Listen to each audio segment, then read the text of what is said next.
Welcome to the Sundry Webcast. I'm your host, Brandon Anderson. Thanks for joining me again today, April 23rd. Real cool story. Boston native and Phoenix Coyote defenseman Keith Yandel wore a jersey on Saturday that had the first and last name of Boston Marathon bomb victim Martin Richard on there. Thought that was really touching and interesting. It touched my heart. Hopefully it touches your heart as well. Other NHL news: Bruins 27-12 play tonight against Philly. 20-22. Bruins lead the Northeast Division with 59 points, fourth overall in the NHL behind Chicago 73 points, Pittsburgh 70 points, Anaheim 63, and Boston 59. Really good story on ESPN.com about Robinson Cano, Yankees second baseman, all-star second baseman, just fired his agent Scott Boras to sign with Creative Artist Entertainment, Jay-Z's in collaboration with Creative Artist Agency that Jay-Z is also in cahoots with. Jay-Z also had to sell his share of the Brooklyn Nets because of this agency gig that he's getting into. So, however, I digress. The story was about Robinson Cano, who has been linked to a biogenesis lab down in Florida, the same one A-Rod has also been linked to.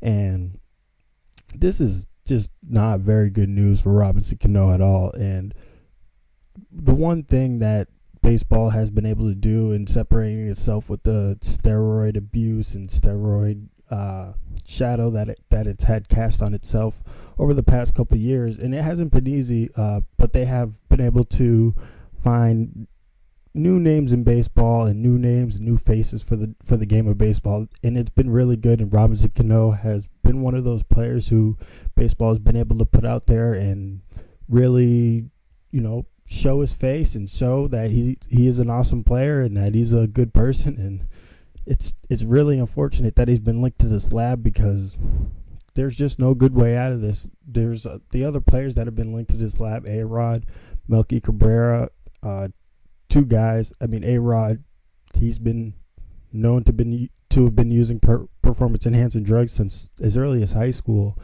Ryan Braun as well. I won't throw my source out there, but I do have firsthand knowledge of Ryan Braun using performance-enhancing drugs. Also on this list is Nelson Cruz and Francisco Cervelli. I mean, Nelson Cruz, he hits bombs, but, I can't attest for him using performance-enhancing drugs. But anyway, Robinson Cano, the spokeswoman for Robinson Cano, her foundation is what has been linked to this biogenesis lab. And so she was questioned about her connection with it and her charity, her foundation's connection with it. And she said she couldn't comment and that she had to talk with Scott Boras before she could make comments on it. However, Scott Boras is no longer Robinson Cano's agent.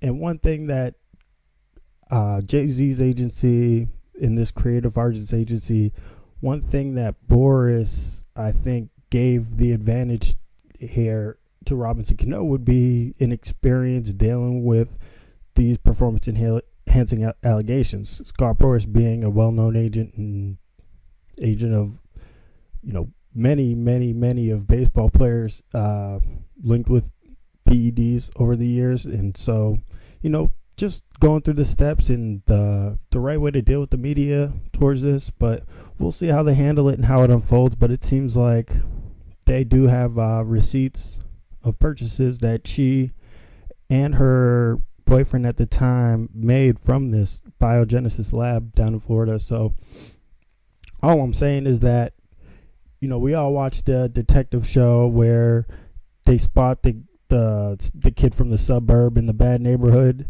and there's only one thing he's doing there. It's to buy a little something, and we know that little something's probably not as easily found in his neighborhood, which is why he's in that neighborhood.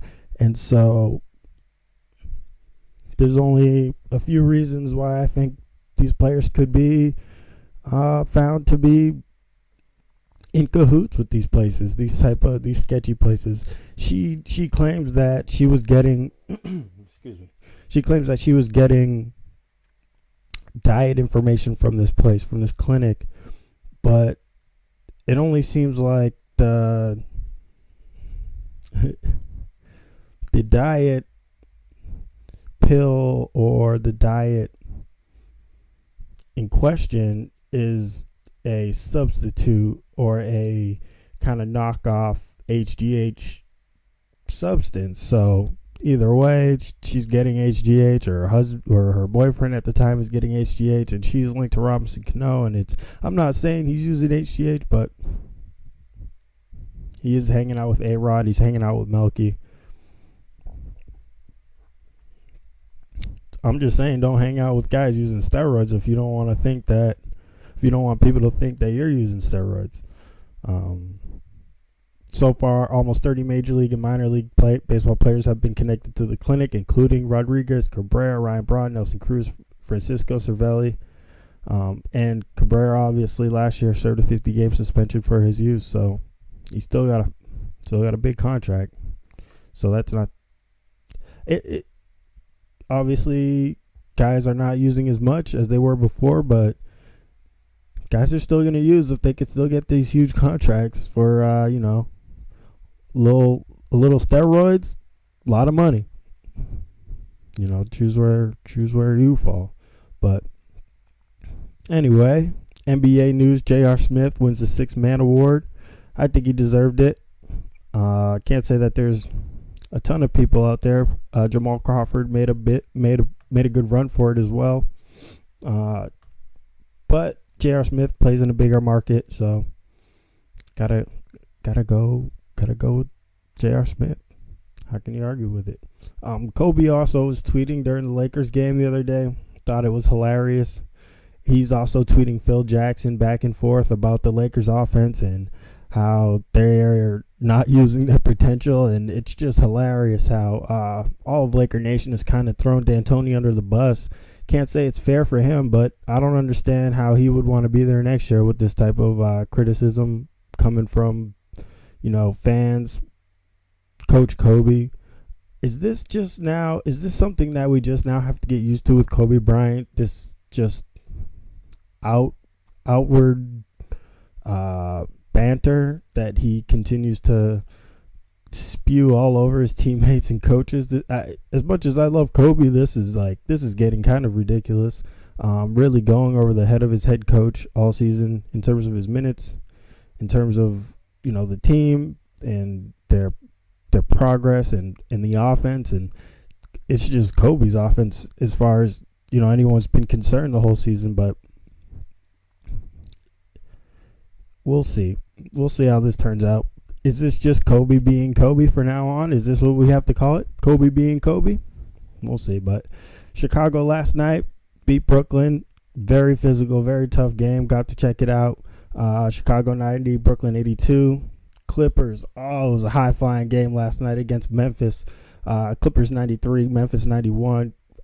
CP3, Blake Griffin. I mean, you really get what you pay for with those guys, and they bring it every night. I have a great time watching them. You never really get a dull moment. The first quarter was nonstop, high-flying action up and down the court, dunks all over the place, and you just really can't get enough. Memphis is bringing it as well. Gasol, Allen, they have parts that are very interesting and make for a very competitive series. One thing that is still floating in Chicago is whether or not D Rose is going to come back this series or next series or maybe the series after that, and I just don't see that happening. Teammates still in support of him all the way, but fans are not happy in Chicago, which I can completely understand. They want to see their man play, and they're in the playoffs. It's heated. Noah's hurt, and he's grinding, and it's fun to watch. But D Rose, I don't see him coming to save the Bulls this year, and it'll be tough for them. They did get out of Brooklyn 1-1, but they might be able to. That's a pretty even series. I don't see one of those teams. Neither one of them has a whole lot of firepower. They both play really good defense. Really, they score. Darren Williams really. If he brings it last night, I don't think Brooklyn has a problem with Chicago. But 1 for 9. He doesn't really look like he has the same inner scoreboard. He's playing with that same inner scoreboard he was playing with in Utah, and I'm not sure why. I'm not sure if it's the money that he got and the big deal, but his inner scoreboard needs some checking. And so if he can step it up for Brooklyn, then I think they could take that series. But if Darren Williams doesn't show up, then it'll be tough for them to really move forward. That'll be interesting. Excited to see what happens there.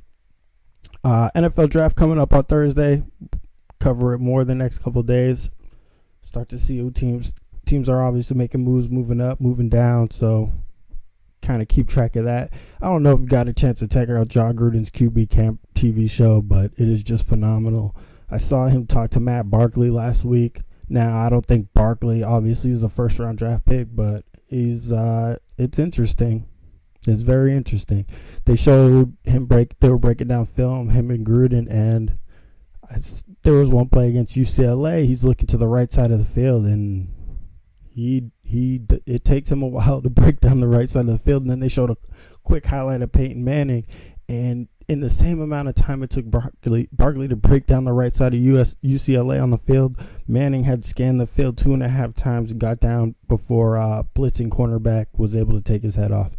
Very interesting. But obviously those are two different ends of the spectrum. You have a veteran, class of the league, Peyton Manning, and then a rookie coming into the league, Barkley. But I think it'll be fun to see where he ends up and if he's able to transfer the game that he had at USC his junior year. Maybe not. I mean, his senior year, I guess they're seeing things on film that show he had a little bit better of a year than his numbers show, but we'll see. I'm pumped. NFL draft. Gotta love it. So, cover the NFL draft, NBA playoffs. Keep the action coming. Sundry Webcast. Thanks for joining me. I'm out.